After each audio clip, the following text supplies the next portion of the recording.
નહીં, તમારે એફઆઈઆર કરવી હતી જે પોલીસ અધિકારીઓએ લાઠીચાર્જ કર્યો, જેમના આદેશથી લાઠીચાર્જ થયો એવા ઉચ્ચ અધિકારીઓ પર એફઆઈઆર કરો, એ નેતાઓ પર પણ એફઆઈઆર કરો, એમના પર પણ કાર્યવાહી કરો।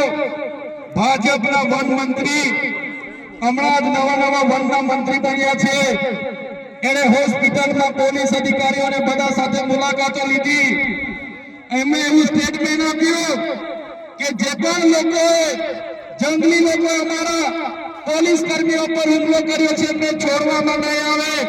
ત્યારે મીડિયા મિત્રો, એ ભાજપના મંત્રી, એમના કલેક્ટર, એમને કહેવા માંગુ છું, છોડવામાં નહીં આવે નહીં।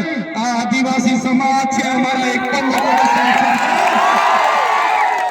અમારા પાડલિયા ગામના એક પણ આગેવાનને ખોટી રીતે હેરાન કરશો તો અંબાજીથી ઉમરગામ નહીં, રાજસ્થાન અને મધ્યપ્રદેશના પણ હજારો આદિવાસીઓ અહીં આવીને ઉભા થઈ જશે।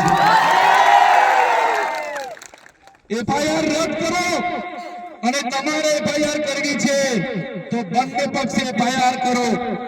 તમારા પોલીસ અધિકારીઓ, વન અધિકારીઓ પર બી એફઆઈઆર હોવી જોઈએ, અને નાના અધિકારીઓ પર નહીં, કોન્સ્ટેબલ, બીટગાર્ડ પર નહીં, પીએસઆઈ, ફોરેસ્ટર પર નહીં, એમના ડીસીએફ પર એફઆઈઆર કરો, એમના એસપી પર એફઆઈઆર કરો, એમના ડીવાયએસપી પર એફઆઈઆર કરો, કેમ કે એમના આદેશથી અહીંયા હિંસા થયેલી છે।